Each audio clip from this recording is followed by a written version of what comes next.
Ouais, salut, vous êtes bien sur le portable de Nicolas du podcast Let's Try. Je suis certainement en train de courir ou en sortie longue, donc laissez-moi un message.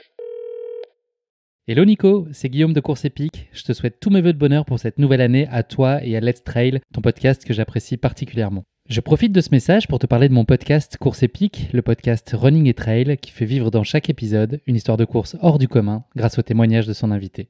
J'y aborde cette discipline par sa dimension humaine, avec à chaque fois au cœur de l'épisode une course qui a marqué à jamais la vie de mon invité. Course Épique met en avant à la fois des athlètes élites, mais également des coureurs anonymes qui vivent eux aussi, à leur échelle, des histoires de course inoubliables. Avec Course Épique, plongez et vibrez le temps d'une course sur route pas comme les autres, ou encore d'un ultra-trail atypique, en France ou à l'autre bout du monde. Tapez Course Épique sur les plateformes d'écoute, vous serez à un clic d'une grande et belle aventure sportive, et surtout humaine. Je vous y attends. Et toi aussi Nico, à très vite. Je profite de cet épisode pour remercier mes 3 premiers Patreons, que sont Pierre-Olivier Pierlot, Axel Massa et Maïté Lécouti. Ce petit geste me permet de pouvoir sereinement poursuivre l'aventure. Merci à vous. Et je profite également pour vous lire les quelques commentaires reçus sur Apple Podcast.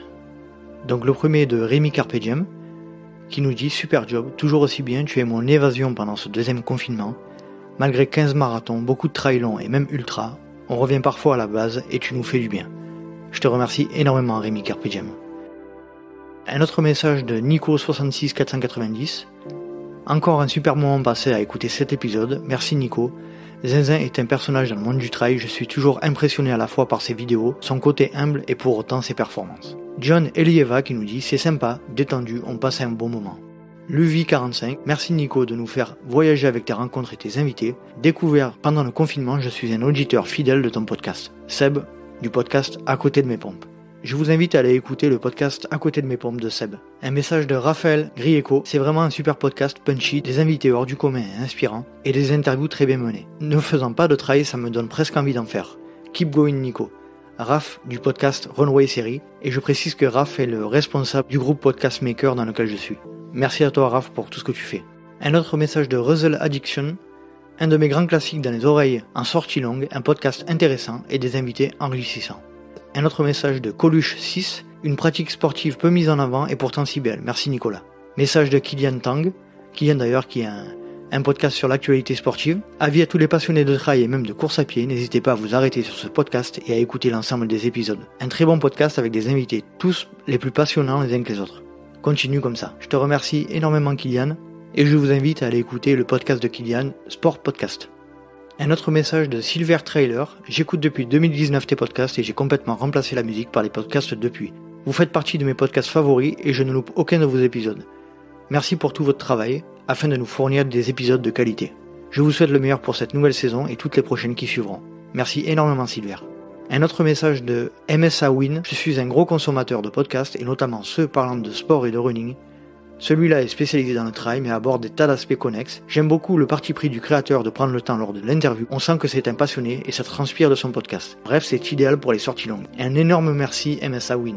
Voilà, je vous ai présenté les derniers messages que j'ai reçus sur Apple Podcast. Donc j'en profite pour remercier tous ceux qui ont fait ce petit geste et ceux qui ont mis 5 étoiles sur Apple Podcast. Petite information technique concernant cet épisode. Avec toute la meilleure volonté du monde, le son, vous le verrez, comporte quelques bruits parasites, alors j'ai essayé de faire mon maximum pour que ce soit le moins dérangeant possible, et je vous prie d'ores et déjà de m'excuser de la qualité sonore de cet épisode. Et donc je voulais abandonner, j'en pouvais plus, donc je me suis dit, bon mais quand j'arrive au prochain ravito, j'abandonne quoi. Et donc j'arrive au prochain ravito, et les bénévoles ne parlaient pas du tout anglais, c'était des Népalais, donc j'ai essayé de me faire comprendre et tout, mais bon, on n'est pas parvenu. Donc en fait, je ne pouvais pas abandonner, j'étais obligée de continuer, c'était affreux, j'avais mal partout, il pleuvait, il y avait des orages affreux, et puis je ne savais pas où est-ce que j'allais en fait, j'avais même pas vu de tracé sur un plan, donc j'avançais dans la montagne, je suivais les fanions, et j'avançais mais presque sans but, quoi. J'avais l'impression que j'étais au bout de ma vie, c'était affreux, la nuit elle est pas tardée. Plat favori après la course? Sushi. Ah, sushi. Tu les prévois à l'avance ou tu te fais livrer? Comment ça se passe? Ben non, parce qu'en plus, quand on fait des courses en montagne, il n'y a pas de Uber Eats, donc... Tu m'étonnes. Salut à toutes et à tous, c'est Nico au micro, et vous écoutez Let's Try, le podcast. Dans le LTP, j'ai décidé de partir à la rencontre de toutes les personnalités qui constituent notre milieu. Organisateurs de courses, athlètes élites, bénévoles ou encore coureurs de milieu ou de fin de peloton, je souhaite, par le biais d'un entretien au format long, entrer dans l'intimité de mes invités au travers de leur histoire, de leur motivation et de leurs petits secrets. Mais avant tout, je souhaite faire de ce podcast un projet participatif. Donc pour agrandir la communauté, n'hésitez pas à parler du LTP autour de vous. Et surtout, et c'est ce qui est le plus important pour moi, courez vite sur la plateforme Apple Podcast pour noter avec 5 étoiles et y laisser un petit commentaire. C'est ce qui m'aide à remonter dans les classements. Et passons maintenant à la présentation de l'invité du jour. Dans cet épisode, je reçois une sportive naturopathe, pisteur secouriste et figure incontournable du trail running pyrénéen. Les termes choisis pour nommer son site internet Outdoor Green Therapy regroupent à lui seul tout ce qui représente cette personnalité joviale et dynamique. Elle exerce son activité de naturopathe dans le sud-ouest, en cabinet et à distance, mais elle propose également des stages de Green Trail de quelques jours en France et à l'étranger dont elle va nous parler.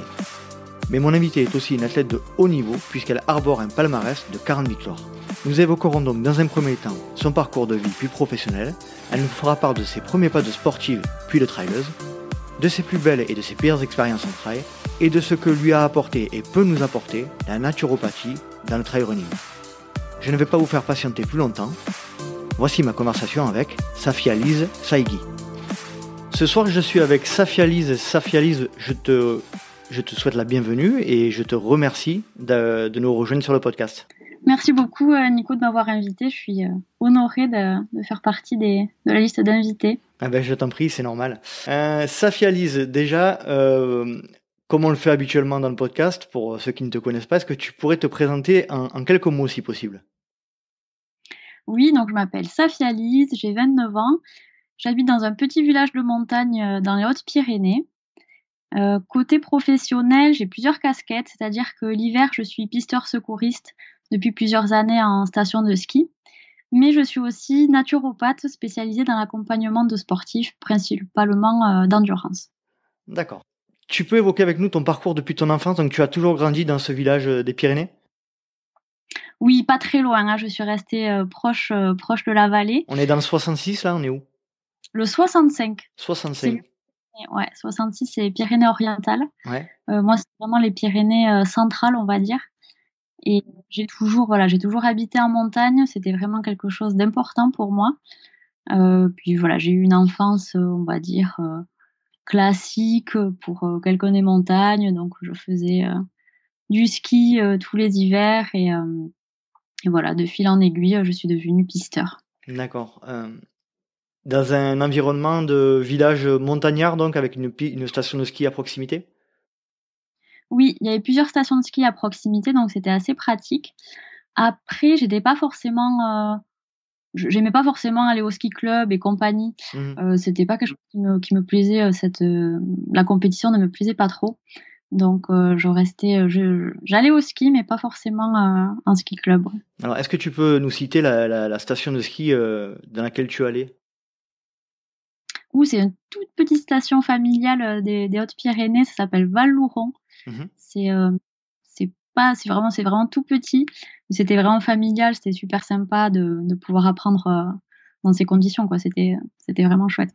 Alors moi, je suis désolé, je parle déjà de moi. La seule fois où je suis allé skier dans les Pyrénées, donc je fais du snowboard, hein, j'ai eu droit à une fracture de la clavicule en 5 morceaux, donc c'était dans la station des Angles. D'accord. Je sais pas si tu connais. Ouais, non loin de chez moi, ouais. C'est pas loin de chez toi. Loin de chez moi. Plus ou moins. D'accord. Ton environnement familial, frères, sœurs, tes parents, comment ça se passe ? Fille unique. Fille unique. J'avais pas forcément une famille de sportifs. C'est plutôt une famille qui était dans l'hôtellerie et restauration, donc rien à voir avec la nutrition, le monde du sport. Mais voilà, tout le monde skiait. J'ai un oncle qui est prof de ski, donc tout le monde avait quand même une petite culture sport sans forcément pratiquer. Puis on était au bord, tous les ans il y avait le Tour de France qui passait devant chez nous, donc il y avait quand même quelque chose qui touchait le sport. Ouais. Et donc tu disais hôtellerie-restauration, tes parents ont un hôtel ou un restaurant, c'est ça ? Oui, voilà, c'est de la famille du côté de ma mère. Depuis plusieurs générations, ils ont un hôtel, un restaurant. Et donc j'ai grandi un petit peu dans ce milieu. Il est encore en fonctionnement, enfin, c'est-à-dire, tu peux faire de la Ouais. pub, hein, n'hésite pas. Hein. Donc c'est à Haro et c'est sur la route du Tour de France. Presque chaque année, ils passent même devant l'hôtel, donc l'hôtel d'Angleterre. Donc un chouette hôtel avec une piscine, des parcours trail à proximité. Donc c'est un endroit sympa pour des vacances. Et toi, donc depuis toute petite, tu as baigné dans ce milieu-là, hôtellerie-restauration? Oui, voilà, exactement. Pendant les vacances, j'y travaillais. C'était sympa. Il y avait beaucoup de cyclistes du coup qui venaient à l'hôtel et c'était. J'aimais bien ce milieu. On voyait, il y avait l'effort, mais il y avait aussi le côté après l'effort qui était sympa. On voyait qu'ils prenaient du bon temps. Il y avait beaucoup d'Américains, d'Australiens, donc c'était chouette de découvrir le monde sans vraiment voyager. Mais c'était voilà des gens qui venaient chez nous, donc c'était sympa. Et cet hôtel-restaurant, il est dans la famille donc depuis des générations, tu dis, et toi, t'as grandi depuis bébé là-dedans, donc t'as commencé à travailler un peu avec tes parents, quoi. Voilà, c'est ça. Les petits boulots d'été, on va dire, c'était avec voilà, en cuisine. J'aimais bien la cuisine. Et donc voilà, je me mettais en cuisine pendant l'été. D'accord. On va peut-être parler un petit peu d'école. Tu étais dans une école à proximité de ton village. Comment ça se passait? Oui, j'avais la chance d'avoir même un collège dans mon village. Ouais. Donc c'est vrai que quand on a en ville, ça paraît normal, mais quand on est en montagne, j'avais des amis d'école qui devaient faire 3/4 d'heure de bus le matin, même plus pour venir au collège. Donc moi j'avais la chance d'être sur place. Donc ensuite j'ai dû partir au lycée. Là par contre j'ai dû être interne parce que c'était loin de chez moi et c'était aussi loin des montagnes. Et c'est vrai que ça a été, c'était difficile de vivre en ville. Bon, c'était vraiment une toute petite ville, hein, mais pour moi, c'était la ville déjà. Et c'est pas une période que j'appréciais, quoi, d'être loin des montagnes. Je les voyais au loin, on voyait là à l'automne quand elles commençaient à blanchir, mais de pas y être, de pas ressentir l'énergie quand même qui se dégage des montagnes, c'était pas évident, ouais. Tu les avais jamais quittés jusqu'au lycée. C'est ça, voilà. C'est pas agréable comme sensation. Je me sentais vraiment loin, quoi. Je me sentais pas à ma place finalement. Quand tu étais au lycée, donc tu étais en internat, c'est ça? Oui, en internat, ouais. Et donc ouais, une période compliquée, quoi, par rapport à Ouais. ça. Oh oui, franchement, j'ai pas du tout. Enfin, il y a plein de gens qui me disent les années lycée, c'est vraiment mes meilleurs souvenirs. Bon, c'était pas non plus le calvaire, hein, il faut pas exagérer.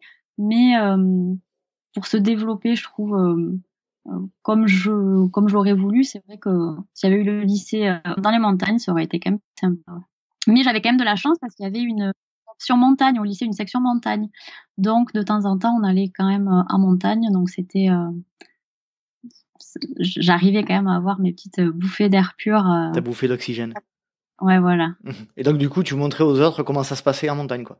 Pas vraiment, parce qu'on était quand même tous intéressés, on sortait tous, voilà, tous les gens qui venaient de la vallée avaient pris cette section pour justement pouvoir s'échapper un petit peu plus de la ville.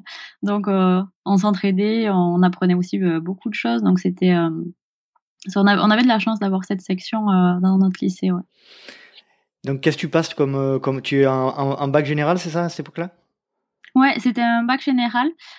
Clairement, moi je l'ai pas passé parce que c'était vraiment pour moi. Alors j'avais les capacités, j'avais de très bonnes notes à l'école, mais je l'ai pas passé pour deux choses. Donc la première, c'est celle que j'ai évoquée, c'est d'être loin des montagnes.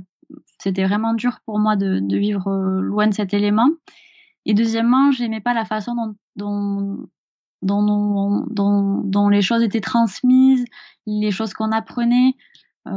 C'était intéressant, mais je me disais qu'il y avait autre chose, quoi. Il y avait pas que cette voix qu'on pouvait écouter. J'avais l'impression de pas de perdre mon temps, mais De pas être à ta place? Ouais, de pas être à ma place et de pas pouvoir explorer d'autres pistes, d'autres voies. Ça me dérangeait, voilà. L'enseignement, comme il était transmis, ça me dérangeait. Et donc tu as pris la décision donc d'arrêter les études, si j'ai bien compris, et qu'est-ce que tu décides de faire par la suite? Et donc je me dis, j'ai voulu rentrer à la maison pour être dans les montagnes, donc je vais aller travailler en montagne. Donc je travaillais en station de ski, donc j'ai commencé par bosser aux remontées mécaniques. Et bon, je faisais du snowboard comme toi à l'époque, Mhm. parce que là, j'avais pas aimé trop le ski petite. Et puis finalement, voilà, de fil en aiguille, je me suis dit, oh, quand même, être pisteur, c'est super chouette. On peut pas être pisteur en snowboard. Donc, ben, remets-toi au ski. Et donc, je me suis remise au ski. J'ai vraiment skié toute une saison pour m'entraîner pour passer le test pisteur, qui est un test technique. C'est assez relevé, non, comme test? Ouais, c'est assez relevé. Après, voilà, c'est pas non plus moniteur de ski, Mhm. mais c'est en hors-piste et il faut savoir être élégant à la descente, passer en toute neige, quoi. C'est Alors tu vois, de prime abord, j'aurais imaginé que comment dire, l'examen pour être pisteur était plus compliqué que celui ou le SF ou le SI. Tu me confirmes que non, en fait. ouais, ouais, ouais. Être moniteur de ski, c'est vraiment un niveau au-dessus en termes de technique de ski, ouais, purement technique. C'est beaucoup plus élevé. Après, voilà, quand on est pisteur, il faut qu'on sache passer partout, donc c'est quand même aussi un bon niveau de ski, de pratique, quoi. Donc toi, tu t'avais quasiment jamais pratiqué de ski et tu t'es mis pendant 1 an et tu passes le test de pisteur, donc. Voilà, je le passe en me disant que je ne l'aurai pas parce que c'est rare de l'avoir du premier coup. C'est rare, hein, ça arrive, mais bon, ça arrive pas non plus souvent. Je suis une fille, je suis un tout petit gabarit. Mhm. C'est quand même un métier qui est physique. Donc je me dis, bon, j'y vais pour voir. Et j'ai eu de la chance, je l'ai eu, je m'en suis bien sortie ce jour-là. Donc j'ai eu le test. Et après, ça va très vite. On fait la formation donc de secourisme. Et ensuite, on est opérationnel. On a un stage d'1 mois et puis après, on est opérationnel. Raconte-moi un peu la formation secouriste. C'est de la théorie, de la pratique, les deux? Alors, ça se décompose en 2 parties, c'est-à-dire qu'on a une partie théorique, c'est le secourisme qu'on apprend tous. Je suis allée le passer dans une grande ville, ce stage de secourisme à Toulouse. Et ensuite, on a quand même le secourisme appliqué au milieu montagnard. Et là, ça va être technique, ça va être sur le domaine skiable. Donc, il faut savoir accéder sur les zones où il y a des blessés, les évacuer de ces zones-là.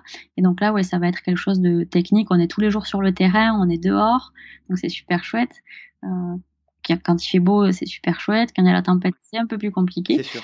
Voilà, on est dehors, on est dans les éléments, et c'est vraiment ce que je cherchais, quoi, être au cœur de la nature, au cœur des éléments. Donc tu obtiens ce diplôme. C'est un diplôme, c'est ça? Ouais. Et tu commences à travailler du coup après ça? Oui, je suis restée dans la même station où je travaillais et j'ai changé de service. Donc, je suis arrivée parmi une équipe de 25 pisteurs hommes. La petite Safia Lise qui est arrivée, qui fait 1m50. Mais j'avais beaucoup d'appréhension. Je me disais, oh là là, ça va pas être évident, tout ça.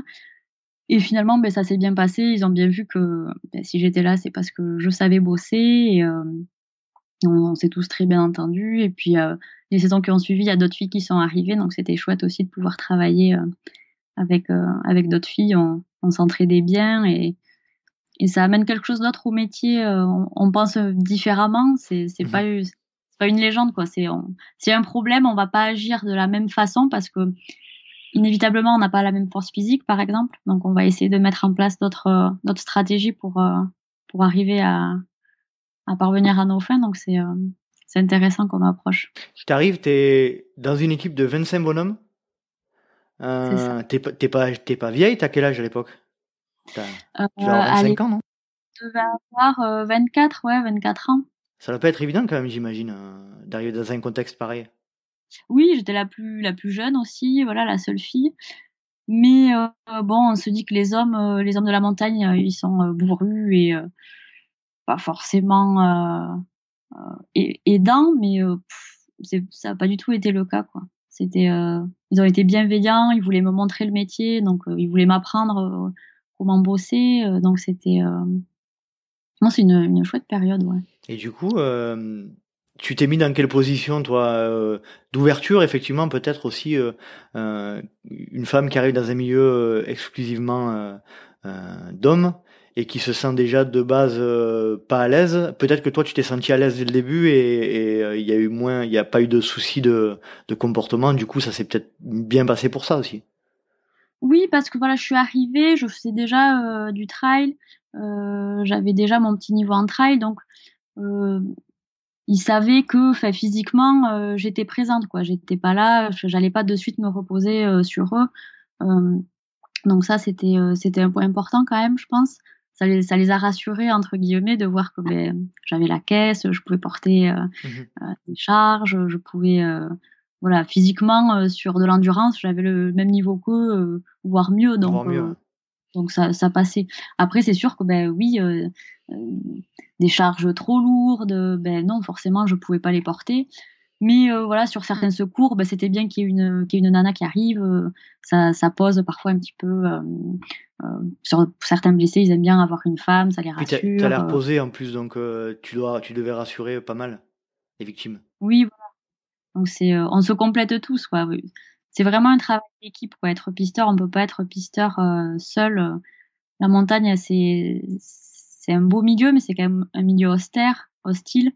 Donc il faut pouvoir s'entraider et on y arrive tous avec nos différences, nos forces. Voilà, chacun a ses points forts et il faut les exploiter. Et on y arrive. Du coup, tu ne peux travailler que l'hiver dans cette station ou tu travailles aussi l'été c'est saisonnier du coup?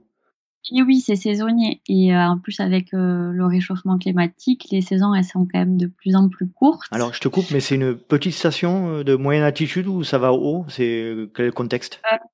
Le pied de la station, il est à 1700 et puis ça monte jusqu'à 2003. Voilà, pour les Pyrénées, c'est pas mal, ouais. Une grande station. Ouais, ça fait partie des grandes stations des Pyrénées. Tu peux répéter le nom? C'est Saint-Lary. Saint-Lary. Saint-Lary-Soulan. Ouais. D'accord. Et donc, combien de temps tu restes pisteur secouriste? Comment ça se passe tes premiers temps là-bas? Alors, les belles années où on a beaucoup de neige, où la météo est avec nous, ça va être une saison de 4 mois environ. Donc, c'est pas comme dans les Alpes où eux, ils peuvent faire des saisons de 5 ou 6 mois. Mais nous, voilà, dans les Pyrénées, c'est plutôt des saisons de course, on va dire, de 4 mois. Et donc, le reste de l'année, il faut pouvoir faire autre chose. Et c'est comme ça que je me suis tournée un petit peu vers la naturopathie. D'accord. Naturopathie. Est-ce que tu peux nous expliquer déjà, dans les grandes lignes, ce qu'est la naturopathie?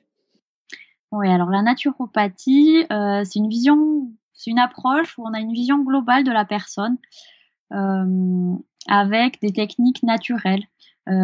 C'est-à-dire que par exemple, si un athlète vient me voir pour des tendinites chroniques, je vais pas me contenter de lui donner des plantes anti-inflammatoires. Ça fait partie du protocole, bien sûr. Mais on va essayer d'aller chercher pourquoi il a ce terrain inflammatoire. On va voir par exemple l'alimentation.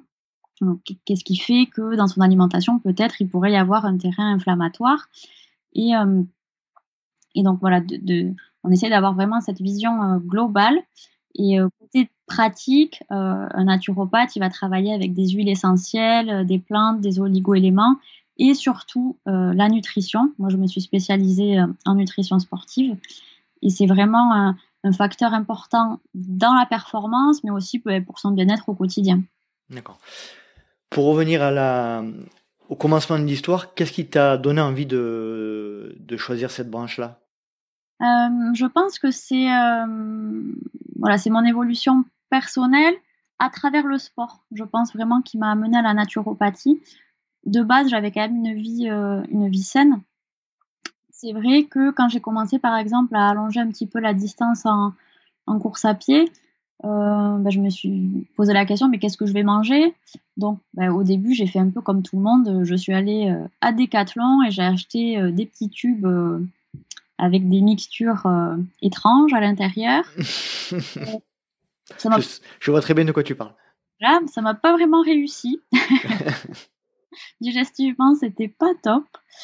Et je me suis dit que c'était quand même bizarre parce que dans la vie de tous les jours, j'avais une approche très naturelle.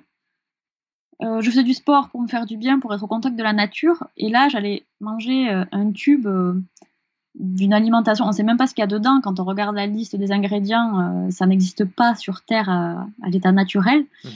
Donc, je me suis dit que c'était pas très logique. Donc, j'ai essayé de creuser un petit peu, voir ce qu'il y avait comme alternative. Et ça a été compliqué finalement de trouver des marques de nutrition sportive bio, éthiques, faites en France. J'ai réussi à en trouver, j'ai eu de la chance, c'était une marque locale en plus qui était faite dans les Hautes-Pyrénées. Ça s'appelle Bisenergie. Donc, c'est des produits à base de la ruche. Donc, ils ont leur ruche et c'est eux qui vraiment transforment tout. Mais voilà, au début, il y avait pas grand monde et c'est vrai que grâce à eux, j'ai beaucoup appris voilà, sur l'apiculture, sur la nature. Et je trouvais vraiment ce monde fabuleux. Et dans leur entreprise, il y avait une naturopathe qui connaissait plein de choses sur les plantes, sur tout ce qu'on peut voilà, trouver comme méthode naturelle. Je trouvais ça vraiment fabuleux. Et je me suis dit, mais pourquoi pas moi finalement? Et c'est comme ça donc que de fil en aiguille, je me suis retrouvée sur les bancs de l'école, en ville, loin des montagnes. Et pour une bonne raison. Voilà, pour une bonne raison. J'avais un objectif. Je savais que je voulais faire ça aussi pour me spécialiser dans l'accompagnement de sportifs. Donc voilà, j'avais mon objectif qui était défini, j'avais ma ligne d'arrivée, donc je savais où j'allais, quoi. Est-ce que tu peux évoquer avec nous la formation de naturopathe? Comment ça se passe? Combien de temps ça dure? Donc tu l'as dit, c'est en ville. C'était dans quelle ville déjà? C'était à Pau. À Pau. Pau, c'est une ville, c'est dans les Pyrénées-Atlantiques, dans le 64. Donc le département d'à côté. Et c'est un magnifique belvédère sur les Pyrénées. Donc ils étaient quand même pas très loin, ils veillaient sur moi.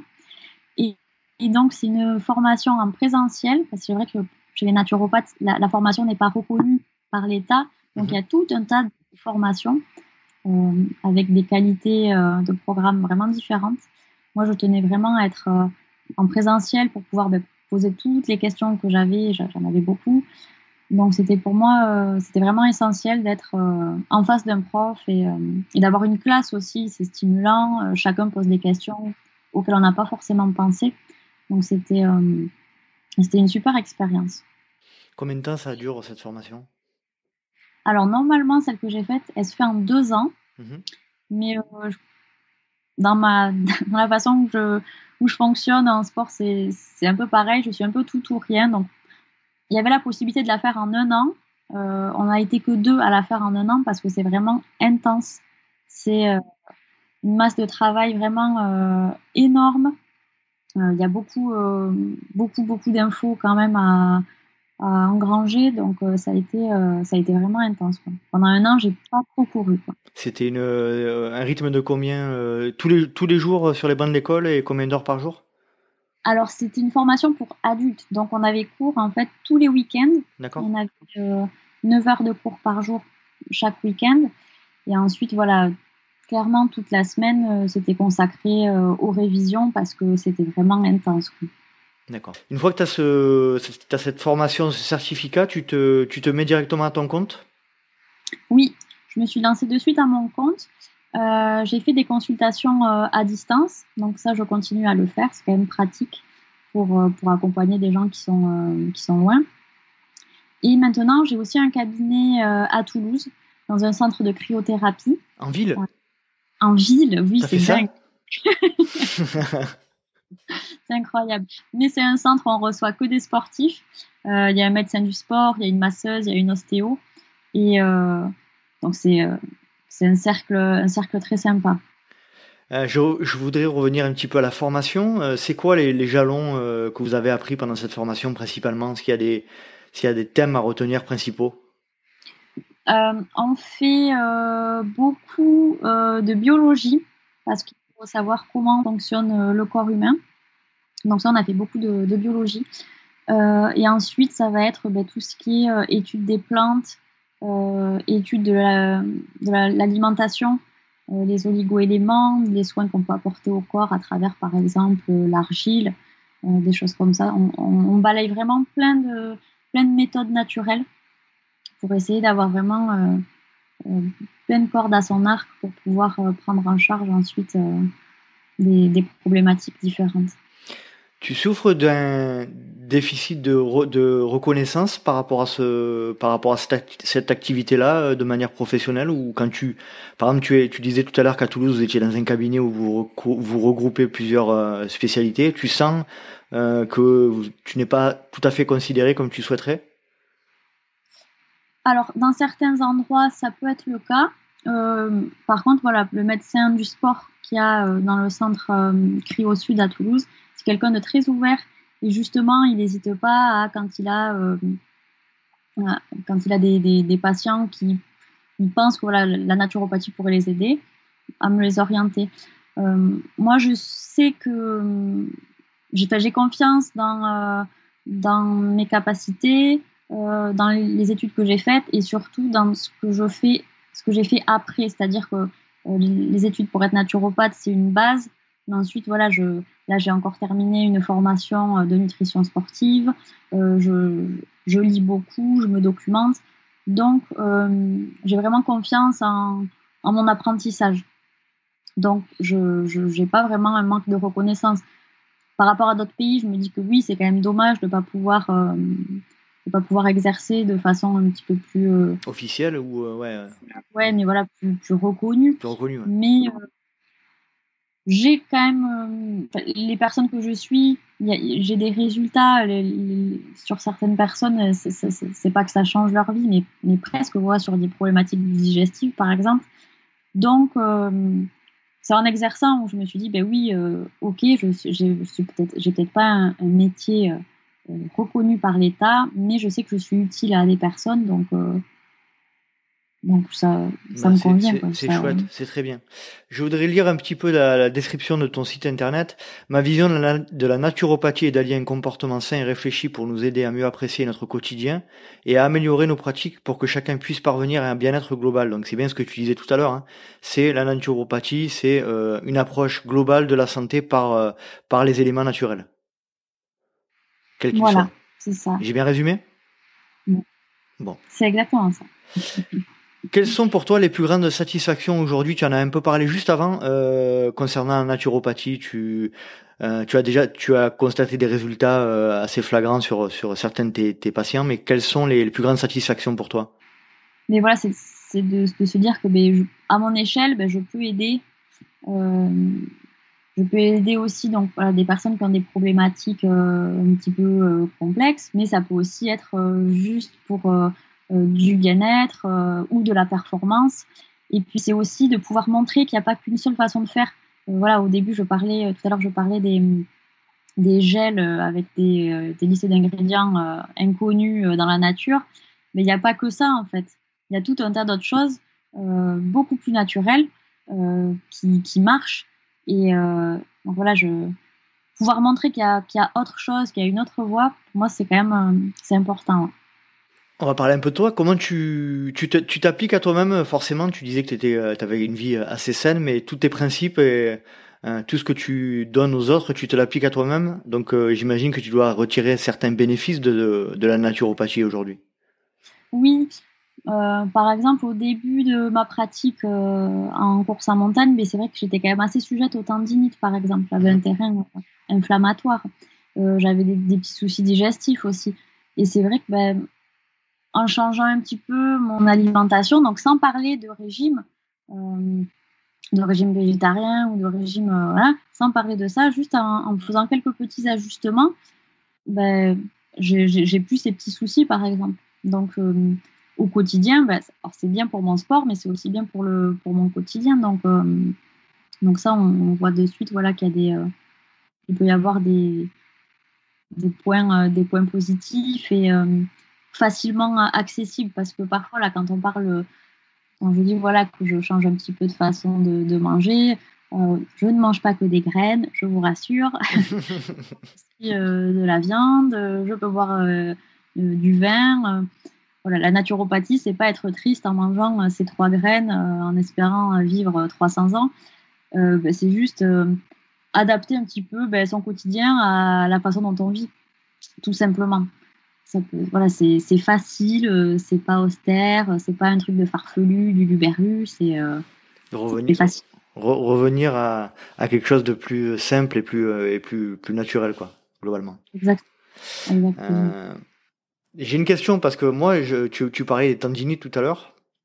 Moi, je suis quelqu'un qui a constaté, alors ça n'a pas trop de rapport, mais un petit peu quand même, une corrélation entre tendinite et alcool. Est-ce que tu peux me parler un peu de ça ? Oui, tu as vu juste. C'est-à-dire que l'alcool, ça va avoir tendance à acidifier, entre guillemets, le corps, parce que techniquement, en ce moment, on voit beaucoup de choses sur l'équilibre acido-basique, sur l'acidification du corps. techniquement, c'est impossible d'avoir un corps acide, sinon on est dans le coma ou on est mort. Donc, le corps essaye justement de contrer une possible acidification. Et donc, l'alcool, en l'occurrence, ça va vraiment venir acidifier le corps. Donc, le corps, il va être sur un terrain inflammatoire. Donc, forcément, les tendons, ils vont en pâtir. Le corps, pour essayer justement d'équilibrer un petit peu cette balance acido-basique, il va essayer d'aller piquer des minéraux là où il y en a, pour essayer pour que ce soit moins acide. Et les minéraux, ils sont dans des tissus durs, donc par exemple les os, les tendons, les ligaments. Donc forcément, c'est là où on va avoir... les tendons vont être un petit peu... il y aura moins de minéraux, ils vont être enflammés, et donc forcément, l'alcool n'aide pas à avoir une bonne santé des tendons. Et en plus, ça joue aussi sur l'hydratation générale, ça déshydrate l'alcool, il me semble-t-il, non? Si je dis pas de bêtises. C'est exact, ouais. Ça déshydrate. Donc, sur un corps déshydraté, on est fait quand même d'une grande partie d'eau. Donc, nos tendons, nos ligaments, nos muscles, ils ont besoin d'eau pour être souples, pour être élastiques. Là, si tu as un tendon tout sec, que tu n'as plus de minéraux, ben forcément, ça ne va pas être en bonne santé, quoi. Tu vas le ressentir. Et est-ce une légende que le rosé est plus favorable à la tendinite que les autres vins? Spécialement, je ne sais pas. En tout cas, si tu dois choisir du vin, il vaut mieux prendre du vin rouge. Ouais, bon, c'est le cas.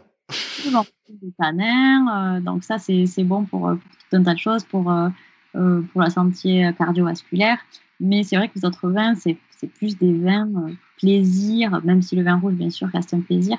Et les autres vins, ça va apporter, on va dire, moins de choses bénéfiques pour le corps. D'accord. On va passer à une petite partie là, qui est en toute transparence la raison pour laquelle on s'entretient toi et moi aujourd'hui.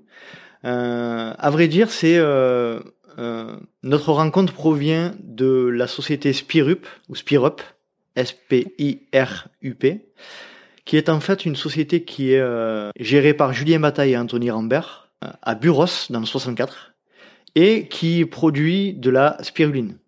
Donc ils ont fait appel à moi pour que l'on discute un peu de la spiruline. Je t'avoue que je l'entendais de nom. J'en avais parlé pas mal avec mon frère Fabrice qui en prenait pas mal. Déjà, petit coucou à Julien et Anthony.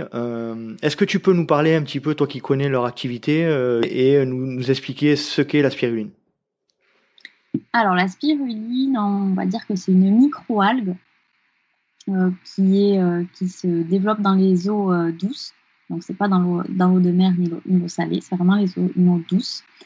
Et on peut la qualifier de super aliment, entre guillemets, parce que au 100 grammes, en fait, elle contient énormément d'éléments différents, des macros et des micronutriments différents, en quantité quand même remarquable. C'est-à-dire qu'on va retrouver beaucoup de protéines dans la spiruline. Et on va retrouver notamment les célèbres BCAA. Il y a beaucoup d'athlètes qui prennent des comprimés de BCAA. Ça se fait en gros pot dans les magasins d'endurance, là, je vois, ça me parle, ça. Voilà. La production de ces BCAA, c'est quand même assez obscur. On a souvent du mal quand même par les laboratoires d'avoir des infos fiables. Comment est-ce qu'ils les fabriquent? C'est souvent une question qui est délicate à répondre. C'est quoi la BCAA? C'est quoi déjà le... Donc, les BCAA, ce sont des acides aminés branchés. Donc, c'est en fait, les protéines, il y a plein de sous-familles de protéines, dont les BCAA. Et eux, ils vont vraiment aider pour l'exercice physique, quoi. C'est quelque chose dont on a besoin quand on est sportif. Voilà. Et on en retrouve dans la spiruline. Et la spiruline, c'est quand même quelque chose qui est plus sain que prendre des poudres de perlimpinpin ou des comprimés qui viennent je ne sais pas où. Donc, Spirup produit une spiruline de qualité. Donc, c'est une spiruline française. Et j'insiste sur ce fait, c'est-à-dire qu'aujourd'hui, en France, on ne peut pas trouver de spiruline bio. Et c'est assez incroyable parce qu'on peut trouver de la spiruline qui vient de pays étrangers, labellisée bio, parce qu'elle est labellisée par exemple en Chine, bio. Donc quand elle arrive en France, elle garde son label bio puisqu'il n'en existe pas encore en France pour la spiruline. Donc c'est là où Spirup vraiment a une une démarche intéressante, c'est-à-dire que eux, on ne peut pas dire qu'ils aient créé leur label, mais ils ont un cahier des charges interne qui est très très exigeant. Ils font de la spiruline avec de l'eau potable, ils font de la spiruline en essayant de ne pas chauffer les serres l'hiver, donc ça va être quand même quelque chose d'assez éthique. Ils font des analyses en permanence sur l'eau, sur le produit fini. Je te coupe, mais j'ai vu une petite vidéo là, les concernant. L'algue pousse dans des bacs, c'est ça? Des bacs d'eau douce, en fait. Oui, tu as peut-être vu une story que j'avais mise sur Instagram là, il y a quelques jours. C'est des grands bassins profonds de 10 cm, donc c'est vraiment pas profond. Et ils sont longs de 50 mètres, c'est presque un bassin olympique. Ouais. Et dedans, il y a la petite algue qui se développe. Donc et puis dans cette algue, on retrouve plein de choses pour répondre à la première partie de ta question. Là, on retrouve des vitamines, du calcium, du magnésium, du sélénium. Tout ça, ça va être des minéraux qui sont importants pour le sportif. C'est-à-dire que ça va être antioxydant, ils vont apporter une résistance physique, ils interviennent dans la transmission neuromusculaire. Donc, pour les personnes qui sont sujettes aux crampes, par exemple, ça peut être intéressant, ça peut être un axe de travail. On la prend aussi parce qu'elle est antioxydante, on s'en sert pour la récupération. C'est vraiment quelque chose à tout faire. Moi, j'aime bien conseiller, par exemple, des plantes ou voilà, comme ce super aliment, que ce soit quelque chose à tout faire. Et est-ce qu'il y a un risque à trop en prendre? C'est comme tout. Il faut pas. C'est comme si on mangeait 4 kilos de carottes par jour. Bon, est-ce qu'il y a un risque de manger 4 kilos par jour? On risque d'être bien bronzé et bien orange, mais. Est-ce que c'est normal? Est-ce que c'est sain? Bon, la spiruline, on peut dire qu'on peut prendre 5 à 10 grammes par jour pour avoir des bénéfices. Comment elle se présente, cette spiruline, chez Spirup? Alors, chez Spirup, elle est en paillettes. On la trouve aussi chez d'autres fermes en poudre ou en comprimé. Après, si on veut vraiment avoir 100% de ses bienfaits, moi, je conseille de la prendre en paillettes, parce qu'on va dire que c'est sa forme la plus naturelle. C'est-à-dire qu'elle n'a pas subi de pressage mécanique, par exemple, pour la réduire en poudre.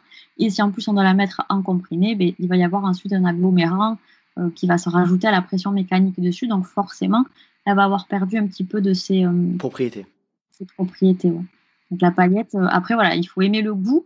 Moi, je ne cache pas que j'aime pas tellement le goût quand même, c'est un goût d'algue, hein. Mais associé avec un petit peu de cannelle, de gingembre et de jus de pomme, moi je me fais un petit cocktail comme ça après le sport, un petit cocktail de récup, ça passe, c'est même très bon. Juste par curiosité, comment se forme l'algue, à partir de quoi? Ça, il faudra que tu vois avec Anto et Julien. Je sais que voilà, ils ont une mer, entre guillemets, et ensuite, quand il y a assez de chaleur, quand il y a assez de lumière, l'algue va pouvoir se développer toute seule, entre guillemets, et pour être ensuite récoltée. Très bien. Bon, merci pour ces précisions, et comme je le disais tout à l'heure, un coucou à Julien et Anthony de la spiruline Spirup. On va passer à la partie un peu plus sportive te concernant. Tu en as parlé tout à l'heure légèrement. Est-ce que tu peux nous parler de tes premiers pas de sportive? Alors, mes premiers moments de sport. Ça a été avec le ski alpin. Ouais. Puis voilà, comme le ski club ne me plaisait pas tellement, j'ai vite arrêté. Et puis je me suis mis au snow parce que ça avait un côté un petit peu plus sauvage. Si je peux comparer ça pour les gens qui ne pratiquent pas les sports d'hiver, le snow, ça va être un petit peu comme le trail. Et le ski alpin, ça va être un petit peu comme l'athlé, faire du 10 000 sur une piste d'athlée, quoi. J'aime bien la comparaison. J'avais jamais fait cette comparaison-là, mais c'est pas mal trouvé, ouais, effectivement. Donc, voilà, je pense que c'est pour ça que ça m'a plu, que j'ai vraiment accroché. Notre entraîneur était, on va dire, plus cool que l'entraîneur du ski club. Donc, il nous faisait découvrir la montagne un peu au sens large, c'est-à-dire qu'on faisait du hors-piste. Dès qu'il y avait de la poudreuse, on allait faire de la poudreuse. On ne se cantonnait pas à une piste damée. C'était vraiment plus voilà, la liberté on pouvait explorer un petit peu plus par nous-mêmes. C'était vraiment, vraiment chouette. J'aimais bien cette vision du sport. Alors, je te disais tout à l'heure, je fais pas mal de snow. Moi, c'est une passion, hein, clairement. J'en fais depuis que j'ai 18 ans. Alors, juste pour resituer un petit peu la manière dont j'ai commencé à faire du snow, en fait, je faisais un peu de ski quand j'étais plus jeune, mais j'allais pas beaucoup au ski. Et quand j'ai eu 18 ans, on est parti entre potes et j'avais des patinettes. Je sais pas si tu te rappelles, à l'époque, les patinettes, c'était les petits skis insupportables là. Bon, et je suis allé avec tous mes potes qui faisaient du snow et je me suis retrouvé dans de la poudreuse avec ces fameuses patinettes. Et à partir de là, j'ai dit plus jamais de ma vie, je me mets au ski ni aux patinettes. Donc à partir de ce moment-là, je me suis mis au snow. Et j'ai dit à mes potes toute la semaine, je leur ai dit vous occupez pas de moi. Toute la semaine, je vais apprendre à faire du snow. J'en avais jamais fait. Et en fait, c'est comme ça que j'ai appris à faire du snow et c'est génial. Bon après, c'est pas évident à apprendre quand même. Je sais pas ce que toi tes premiers pas de snow, comment ça s'est passé? Ah, ça a été catastrophique. Catastrophique. Hein. T'as mal au poignet, t'as mal au coccyx, tu fais que tomber, t'es trempes. Au début, non, c'est clairement pas fun. Mais finalement, voilà, c'est comme tout, il faut acquérir un petit peu de technique et puis après, voilà, on se laisse aller, ça déroule et ça le fait, ouais. Et bizarrement, le plus dur en snow, c'est pour aller tout droit. Je sais pas si t'as eu cette impression-là aussi. C'est là où tu te prends les plus grosses gamelles et les plus douloureuses. C'est quand tu vas tout droit et que tu fais une faute de quart et que tu tombes et ça fait mal. Ouais. Ça, c'est vrai qu'en snow, la faute de quart, elle est impardonnable, quoi. C'est une sanction suprême. Donc, premier pas de sport, on va dire snowboard. Tu fais un peu de compétition, pas du tout, ou tu es dans un club Il y a le club proposé de se rendre sur des compètes, donc bon, j'y étais allée quelques fois, mais là non plus, ça ne me plaisait pas tellement, quoi. pas dans l'esprit. Ouais, on faisait du border, donc c'était quelque chose d'assez. Border cross, ouais, c'est je précise pour ceux qui savent pas, le border cross, c'est une espèce une piste de ski mais avec des bosses et des sauts. On en a vu un peu au JO là, donc. On part à plusieurs dedans, donc c'est un peu impressionnant. Non, moi j'aimais pas trop.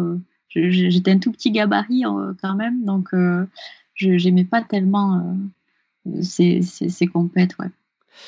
Premier pas de course à pied, de trail, comment ça se passe alors? Raconte-nous un peu tout ça. Alors, la course à pied, j'en ai fait comme tout le monde au collège et je tournais en rond autour d'un stade sans raison. C'était affreux. Mais je me disais bien, j'avais au cross du collège, j'étais tout le temps bien placée. Bon, alors que je faisais pas grand-chose. Et puis après, ma rencontre avec le trail, ça a été un petit peu par hasard. On m'a inscrite à une course, entre guillemets, de force, pour me motiver. Et c'était un KV, donc 1 kilomètre vertical, juste à côté de chez moi. Et je m'étais entraînée, mais pas non plus très sérieusement. J'étais partie voir ma meilleure amie pendant 1 mois et demi en Australie.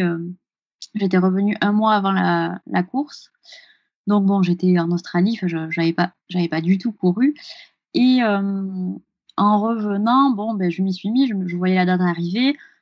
Inconsciemment, je pense que je me disais que j'allais pouvoir passer à travers, quoi, que bon, peut-être que j'allais pas y aller, tout simplement, ou voilà, je pensais me défiler. Et puis finalement, bon, je me suis pas défilée, j'y suis allée. Au départ, je comprenais pas ce que je faisais là, quoi. Si j'avais pu me mettre tout derrière, me cacher, je l'aurais fait. Bon, voilà, on est parti, pam, ça part vite. Moi qui n'avais jamais fait de course, j'étais jamais allée voir de course non plus. J'avais l'impression qu'on allait faire un 400 mètres. C'était un KV groupé, pas un contre-la-montre du coup. Ouais, c'était groupé. Ouais. D'accord. Donc j'étais au fin fond du peloton. Vraiment, j'ai été très très loin sur le début. Et puis bon, ben, j'ai pris mon rythme, je grimpe. Et à 800 mètres de dénive, je vois quelqu'un que je connais qui me dit « Ah, mais t'es première, Safia !» Bon, je me dis mais il s'est trompé, il a pas fait attention, c'est pas possible. Et puis je vois une autre personne qui me dit juste après « Tu es la première fille !» Enfin, je comprenais pas trop. Je disais, mais non, mais c'est pas possible. Bref, donc, je suis arrivée là-haut, j'avais gagné.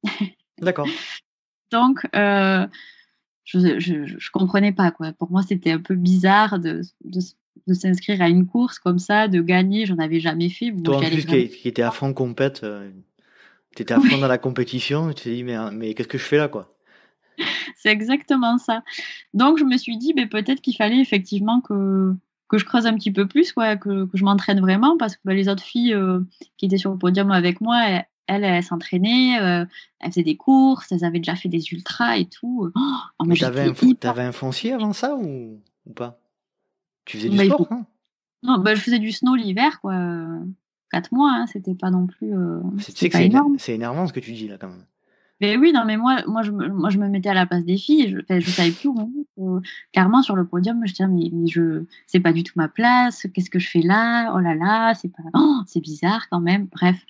Et donc, je me suis entraînée un petit peu plus sérieusement, on va dire. Et ça a porté ses fruits parce que oui, j'ai eu d'autres résultats par la suite. Donc, c'était un chouette hasard, on va dire. Justement, on va aller un peu plus loin dans ta pratique du trail. J'ai vu que tu avais quand même remporté un certain nombre de courses. Alors, c'est beaucoup vers chez toi. J'ai vu Trophée du Vignemal. Alors, je connais pas toutes les courses, étant pas très proche géographiquement. Marathon Patou Trail, course des refuges. Si tu devais en sortir, allez, dis 2 courses de toutes celles que auxquelles tu as participé, tu sortirais lesquelles? En termes de résultats? Non, en termes d'expérience. En termes d'expérience. Celles qui t'ont marqué, tu vois, celles que tu retiens en premier là. Ouais, ça va être le Trophée du Vignemal parce que c'est vraiment. Donc j'avais gagné cette course. Alors tu peux la situer? C'est où? C'est à Cotteret, donc dans les Hautes-Pyrénées toujours. D'accord. C'est un marathon, donc format 42 km avec 2005 de dénive. Pour les Pyrénéens, c'est vraiment une course mythique. La première édition, elle a eu lieu en 1904 et c'était destiné uniquement aux guides de haute montagne. En fait, c'était vraiment un challenge entre eux. Et il n'y a pas eu beaucoup d'éditions. En 100 ans, il y a eu 10 éditions, donc c'est vraiment une course quand même rare, on peut dire ça.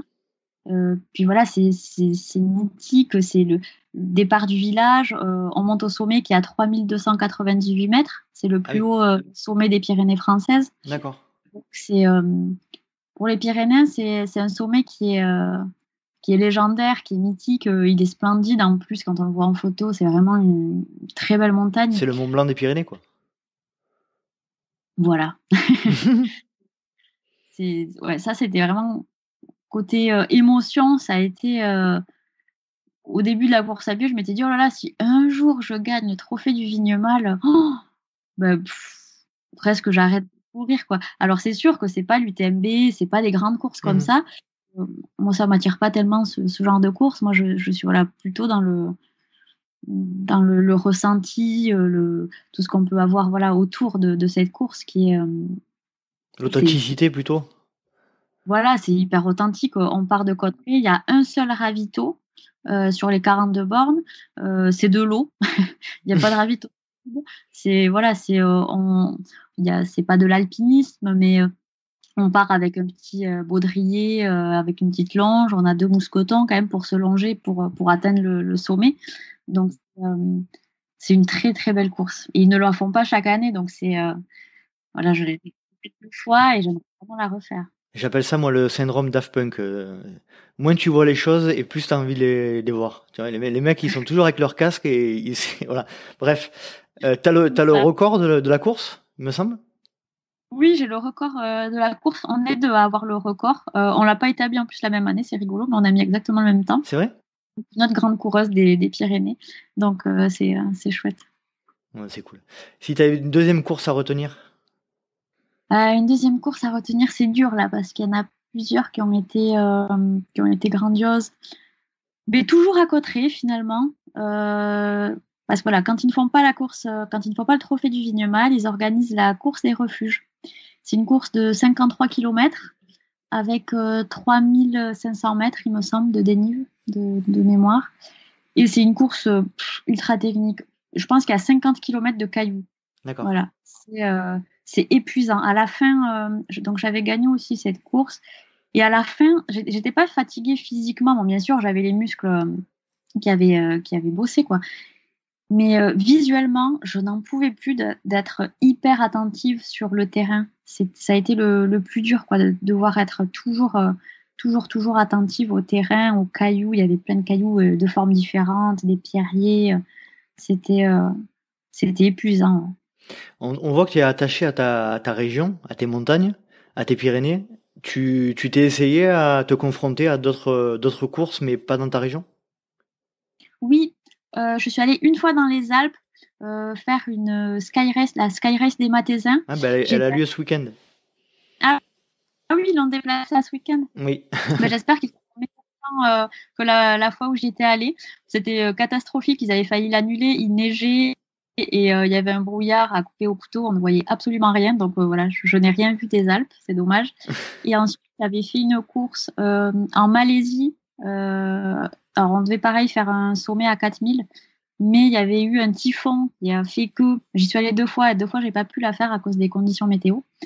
Et ensuite, j'étais allée au Népal faire une course. C'était chouette parce qu'il y avait Mira Rai, la coureuse du Team Salomon. Mhm. Donc, j'avais pu la rencontrer. C'était vraiment chouette de voir une organisation à la népalaise. Et ça remettait un petit peu les choses en place par rapport au niveau qu'on peut avoir en France, même en Europe, et à tout ce qu'on met dans la pratique du trail, le matériel, l'entraînement. Et puis là-bas, sur le parcours, il y avait des gens qui faisaient le parcours, mais pour eux, c'était juste un trajet, quoi. Mhm. Ils avaient un sac de 30 kilos sur le dos parce qu'ils étaient allés en ville et ils ramenaient des choses dans leur village. Bien sûr. Et ils sont en petites sandales et voilà, ils sont avec leurs enfants. Il y avait même un enfant de 12 ans qui avait fait la course. D'accord. Et pour eux, c'est normal. Et là, tu te dis, bon, que oui, ok, tu as peut-être un bon niveau en France ou même les champions en France ont un bon niveau, mais je pense qu'il y a des personnes qui ne s'entraînent pas dans le monde, qui ont des niveaux Oui. exceptionnels aussi, juste par leur mode de vie, quoi. Et par leur environnement, c'est clair. C'est clair. Et quand tu as fait cette course au Népal, il y avait des Népalais qui couraient avec vous dans la compétition? Ouais, c'était super chouette parce que c'était vraiment une course pour promouvoir le trail local, quoi. C'était pas une course organisée pour des touristes, quoi. Donc c'était super chouette, ouais, de pouvoir courir avec eux. Ouais. Tu peux citer le nom de la course? C'était quoi, si tu t'en rappelles? C'est l'Annapurna Trail, donc il y a soit un 50, soit un 100 km. D'accord. J'aimerais qu'on parle un peu d'entraînement, de performance. D'après toi, c'est quoi ton... Bon, à part j'ai bien compris le rapport poids-puissance, parce qu'apparemment t'es un petit gabarit, donc ça aide aussi quand même. Quels sont tes secrets pour performer? Ça peut paraître bateau, mais c'est le plaisir. Parce que je pense que s'il n'y a pas de plaisir, après dans la tête, c'est quand même super difficile d'avoir un entraînement rigoureux, un entraînement où tu te fais mal. Il faut se faire mal, mais en se faisant plaisir, quoi. C'est-à-dire que je pense que le cadre d'entraînement est quand même assez important. Clairement, moi, si j'habitais en ville, je pourrais pas m'entraîner comme je m'entraîne à la montagne, quoi. Bon, le terrain fait que, effectivement, en ville, on peut pas faire de dénive, mais quand je vais m'entraîner, c'est aussi pour voir du paysage, quoi. Je sors, je sais que je vais voir un nuage accroché sur des crêtes, peut-être qu'au loin, je vais voir un isard, il va peut-être y avoir un chevreuil qui va passer, ou je vais l'entendre, en tout cas, dans la forêt, il va marcher sur des feuilles. Ça, c'est hyper important. Plus que regarder ma montre et être bien dans les clous sur la séance de fractio en côte que je dois faire, par exemple. Ça va vraiment me permettre d'aller un petit peu plus loin, de taper plus fort et d'aller plus loin. Ouais. Et justement, puisque tu parles de fractionner, donc on a bien compris que toi, ce qui te guide, c'est la nature, hein, principalement dans ta vie de manière générale. Comment tu t'entraînes globalement, on va dire, si tu prends une semaine basique hein, d'entraînement, comment tu procèdes? C'est difficile de répondre parce que j'aime beaucoup le changement. C'est-à-dire que pendant un moment, j'avais pris un entraîneur, j'avais un plan d'entraînement sur papier, le lundi tu fais ça, le mardi tu fais ça. Bon, j'ai fait ça pendant un an. Ensuite, je lui ai demandé s'il ne pouvait pas me donner ma liste d'entraînement sur 2 semaines. Et en fait, je checkais tout ça et je me mettais les séances comme moi je voulais. Parce que l'avantage, mais aussi l'inconvénient d'habiter en montagne, par exemple, c'est que parfois les conditions météo, elles sont vraiment difficiles. Alors, c'est pas qu'il va pleuvoir, hein, mais c'est qu'il va neiger, il va y avoir 50 cm de neige sur sur les sentiers, donc on ne peut pas s'entraîner comme on l'aurait voulu finalement. Donc voilà, j'ai fait ça ensuite pendant un petit moment et cette liberté me permettait d'aller plus facilement à l'entraînement parce que voilà, la meilleure année, là où j'ai eu mes meilleurs résultats, c'est vrai que je m'entraînais quand même beaucoup. 2 à 3 fois par semaine, je courais 2 fois par jour. Une fois le matin, une fois l'après-midi, ou sinon j'allais faire du vélo. J'aime bien faire du vélo de route. Ouais. Ça, je pense que c'est important de varier l'entraînement. L'entraînement de croisé, juste je te coupe, mais dans pas longtemps sortira un épisode avec Pascal Balducci sur ce sujet.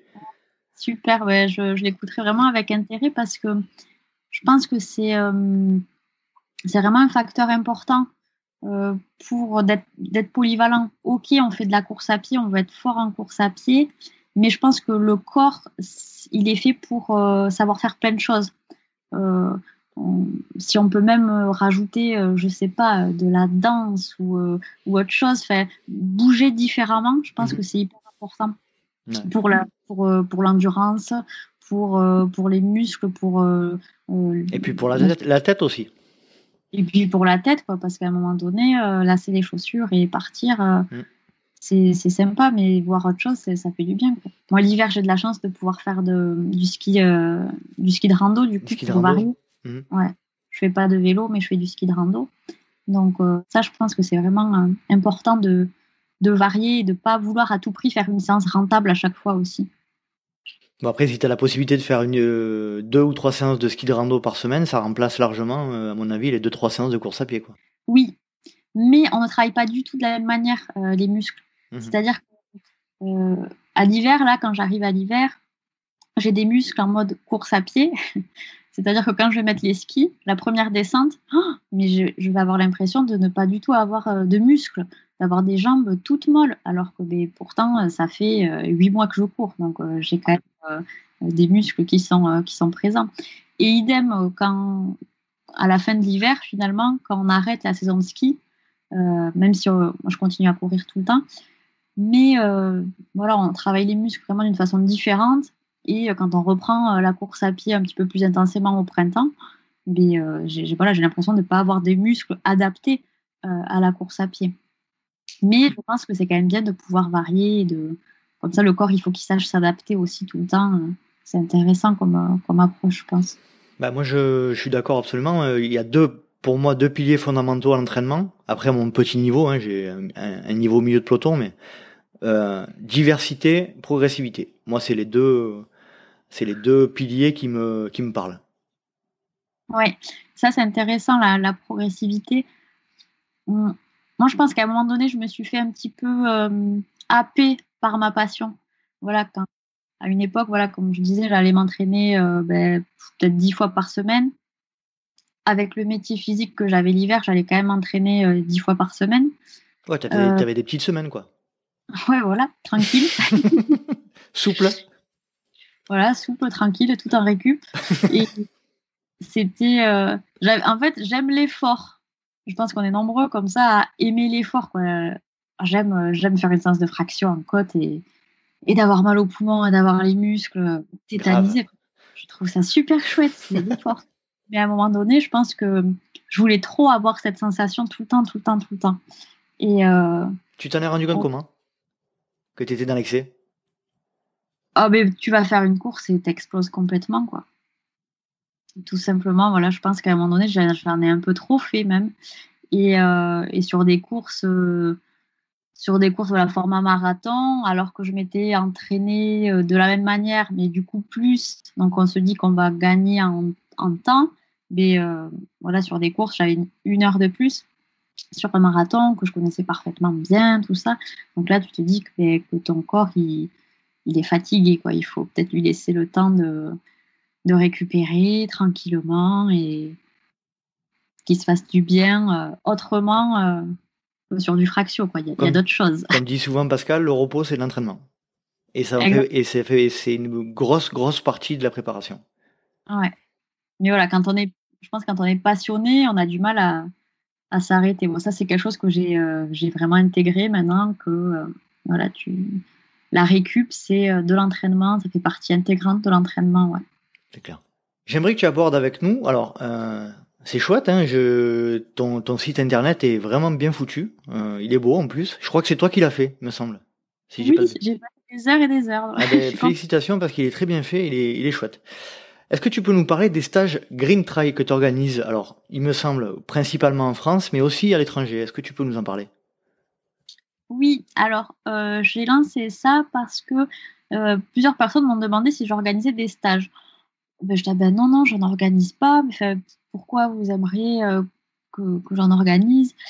Et, euh, et voilà, le fait d'habiter en montagne, d'avoir une vie saine, ça a intéressé, ça a intrigué même certaines personnes. Et je me suis dit, ben, pourquoi pas faire un stage pour montrer aux gens ben, que c'est facile de bien manger, qu'on peut avoir une nutrition à l'effort saine. On n'est pas obligé voilà, de manger, comme je disais tout à l'heure, des poudres de perlimpinpin. Et je voulais pouvoir faire expérimenter ça aux coureurs, leur faire voir ben, que c'est possible, que c'est facile. Et voilà, c'était une expérience un peu à vivre euh, pour, euh, pour montrer les autres facettes de la course à pied. Comment tu organises? Alors déjà, est-ce qu'il y a besoin d'un diplôme particulier pour encadrer des gens sur ce type de sortie? Et combien tu en organises par an et comment se déroulent ces stages? Alors, pour la question de l'accompagnement, il faut avoir un diplôme parce que moi, je vais en montagne, je les organise en montagne, donc il faut avoir un diplôme. Donc, je me suis associée à un ami qui est aussi accompagnateur en montagne. Mhm. Donc, c'est lui qui encadre en montagne. Moi, Très bien. j'accompagne aussi, mais voilà, légalement, c'est lui qui encadre la sortie. D'accord. Ensuite, j'organise plus. Bon, je les ai lancés cette année, donc avec le Covid, c'était un petit peu compliqué parfois d'organiser. Donc, on est resté finalement en France. On verra pour les années futures comment ça se passe. Euh, et voilà, sur l'étranger, ce sera des voyages avec des sommets emblématiques, comme par exemple au Maroc, le Toubkal, c'est D'accord. une commune à plus de 4000, mais il reste Dans la super classe, accessible. dans le Dans moyen. Ouais, j'y suis allée l'année dernière et c'est vraiment incroyable. C'est proche en plus de la France, ça fait pas un grand voyage, donc c'est chouette de pouvoir voir ce genre de montagne si proche de chez nous. Mhm. Combien vous êtes dans les journées stages? Combien de trailers avec vous?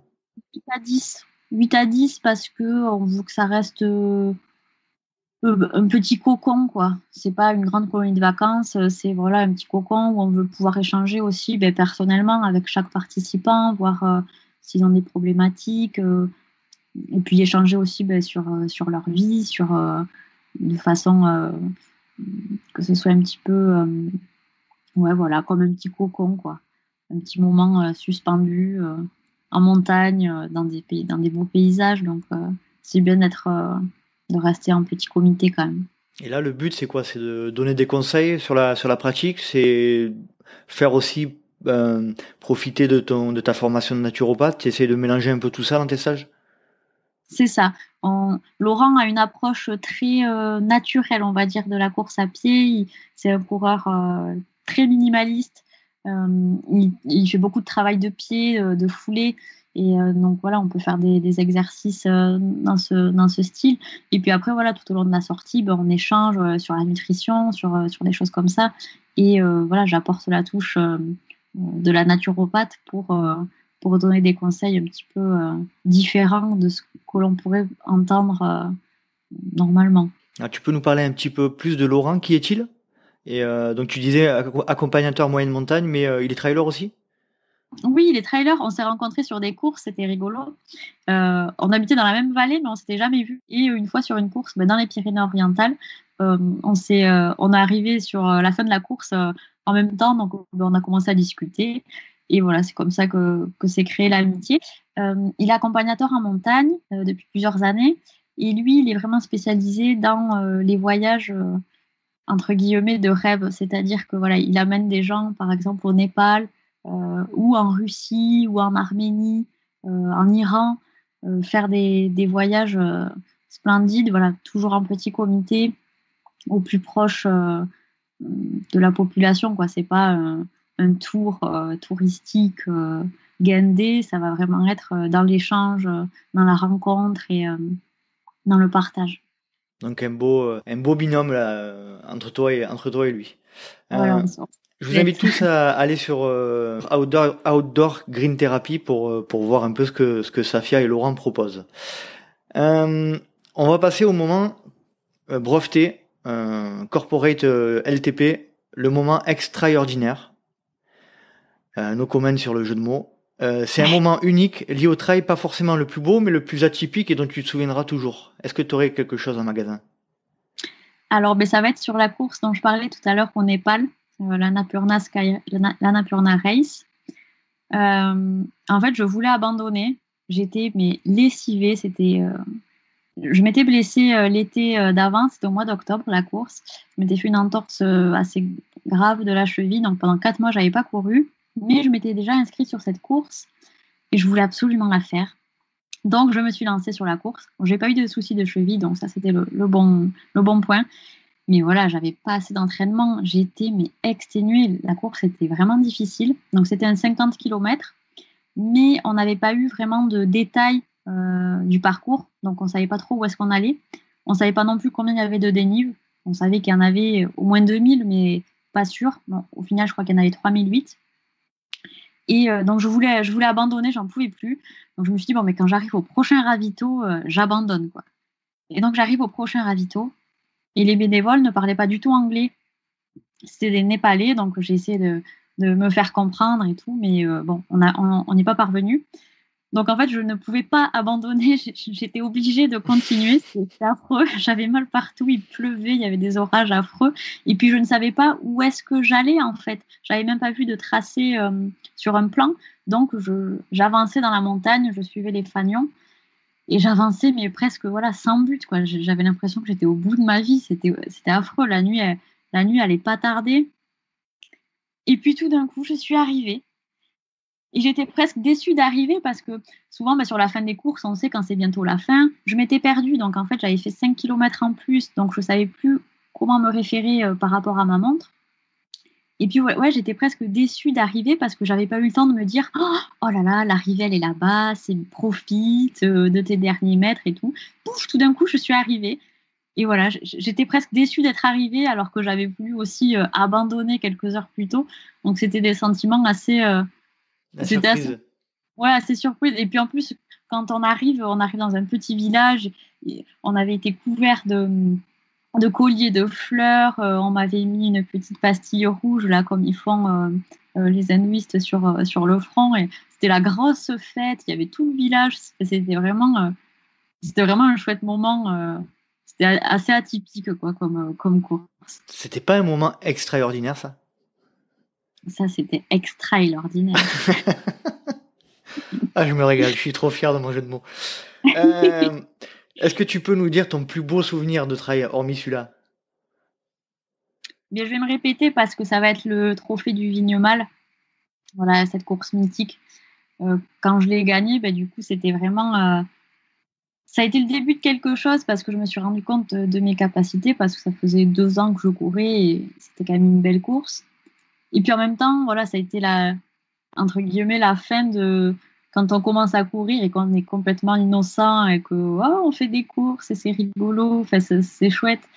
À partir de ce moment, j'ai voulu un petit peu plus être sérieuse à l'entraînement ou des choses comme ça. Mais ça reste vraiment mon plus beau souvenir. Ça restera gravé toujours. Et le pire souvenir pour toi? Ah, le pire. Le pire, je ne sais pas. Je sais pas. Alors, toujours sur cette course, alors, le trophée du Vignemal, l'année d'avant, je l'avais fait. Et à 3000 mètres, il y avait une tempête de neige. Et j'avais un peu honte parce que j'étais partie il n'y avait pas de matos obligatoire, en fait. Donc, j'étais partie light, quoi, au plus light. Et j'avais honte, quoi, parce qu'en étant pisteur secouriste, en bossant en montagne... Ça marque mal un peu, quand même.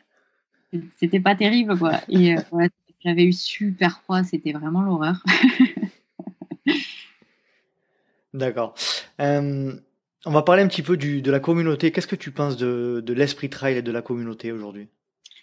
J'avais bien aimé, j'avais écouté l'épisode avec Greg Vollet. On en parle souvent de celui-là. il disait, c'est vraiment l'image que j'en ai en fait. Lui, en fait, il a beaucoup pratiqué le VTT. Il y a eu l'apogée du VTT et ensuite, après une apogée, forcément, il y a un gros vide après. J'espère que le trail n'est pas en train de vivre son apogée. Et bon, la situation actuelle fait qu'il n'y a plus beaucoup de courses, mais on se rend compte ces dernières années qu'il y a énormément de courses. Il faudrait pas, voilà, que les courses entre elles se mangent et ouais, à méditer.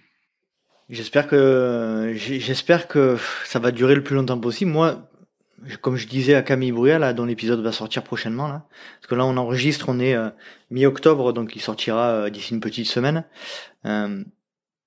J'ai l'intime conviction que ça va devenir un sport majeur. Je sais pas pourquoi.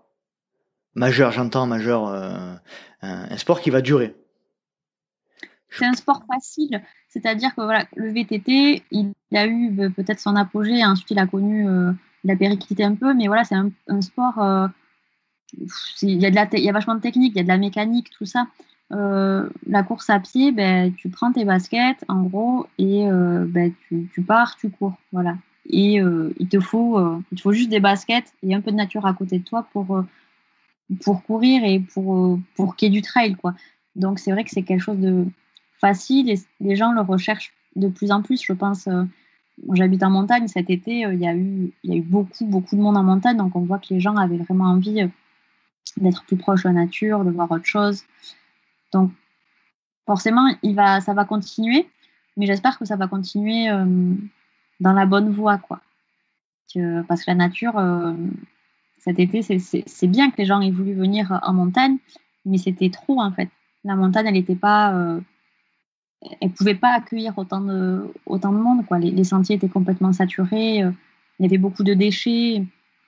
Bon, ça maintenant dans le milieu trail, il y a beaucoup d'infos qui est faite, il y a de moins en moins de déchets, mais quand même, quand on passe sur des sentiers après de grosses courses où il y a beaucoup, beaucoup de coureurs, on voit bien que le sentier, il y a eu quand même des dégâts qui ont été faits dessus. Il y a toujours des piles qui traînent parce que il faisait nuit et les gens ont changé les piles de leur frontal. Alors je dis pas qu'il les balance dans la nature, mais voilà, tu la mets dans ta poche, tu es fatigué, tu la mets pas bien, tu recommences à courir, pouf, ça tombe.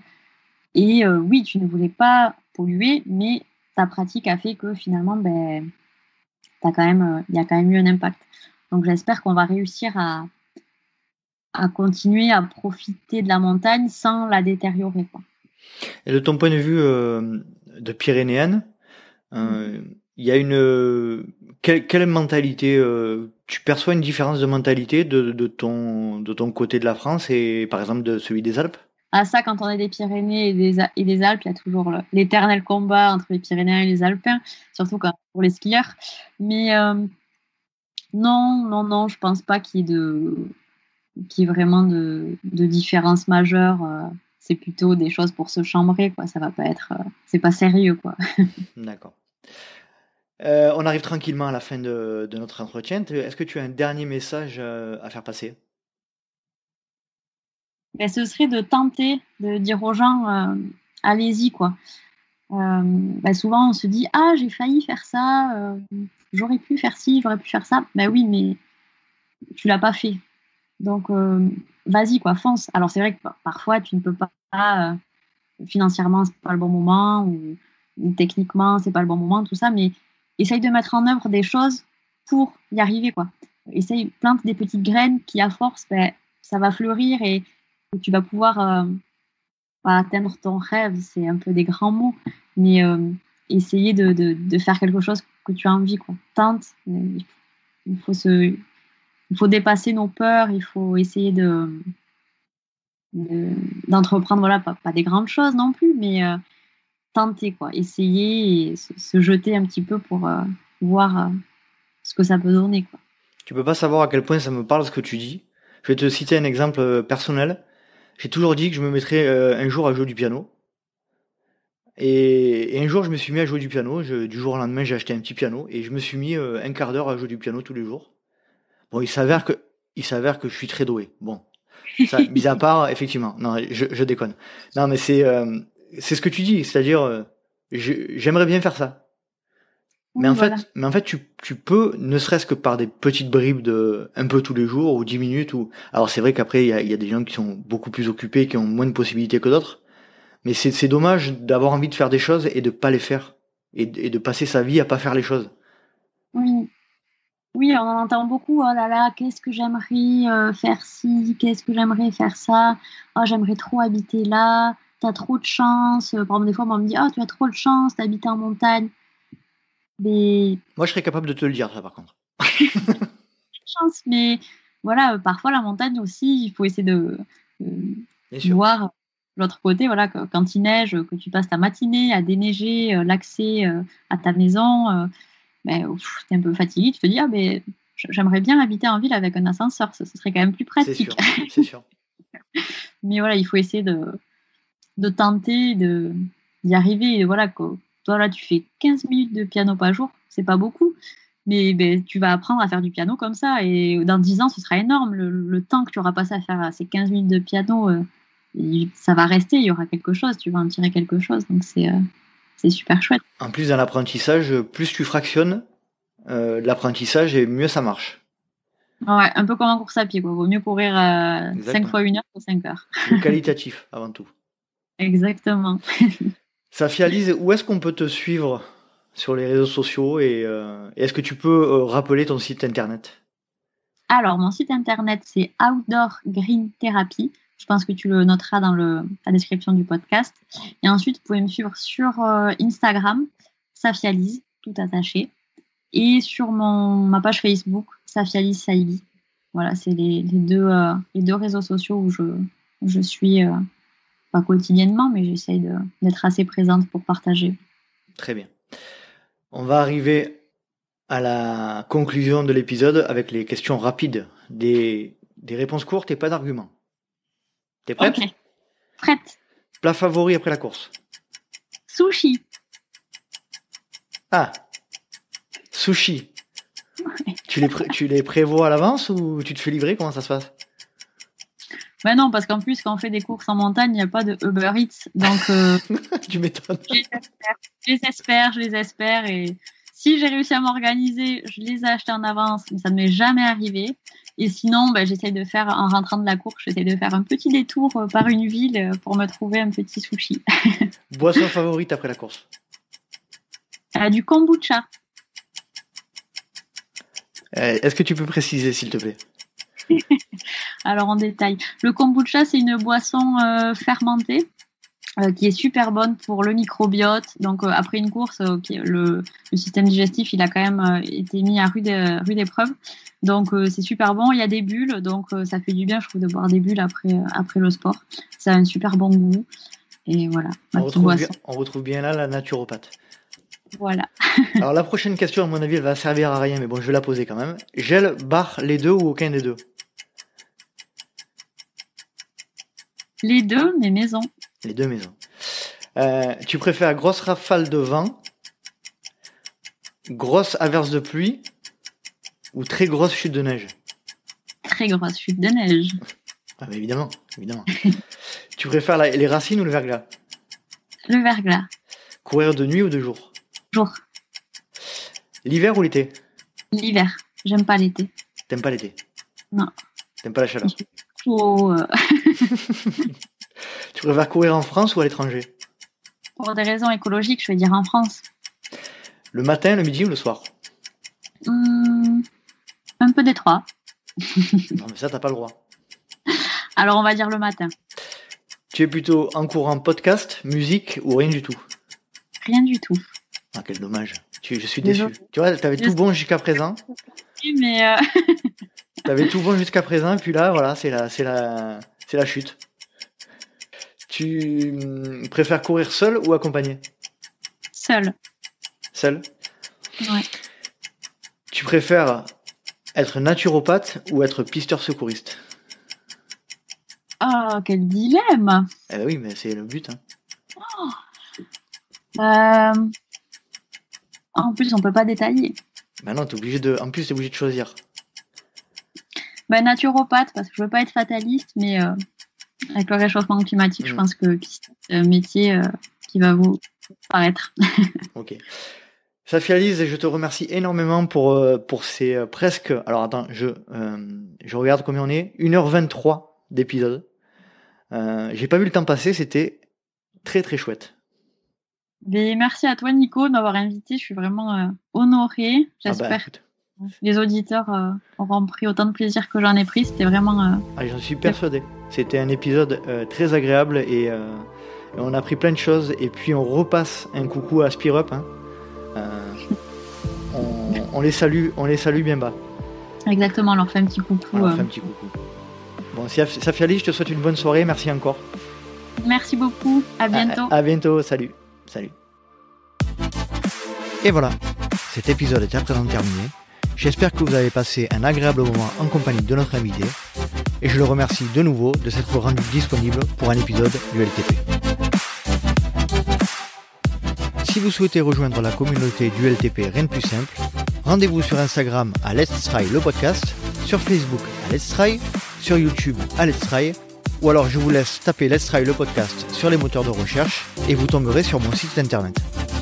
Vous avez également la possibilité de vous inscrire à la newsletter que j'envoie tous les mois, newsletter sur laquelle il y a les news du LTP, les invités à venir et tout un tas d'autres sujets.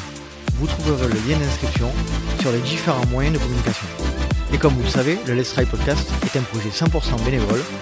Donc si le cœur vous en dit, et pour soutenir le projet, n'hésitez pas à aller sur la plateforme Patreon/Let's Try le podcast. Patreon, Patreon. J'espère vous retrouver pour un prochain épisode du Let's Try Podcast.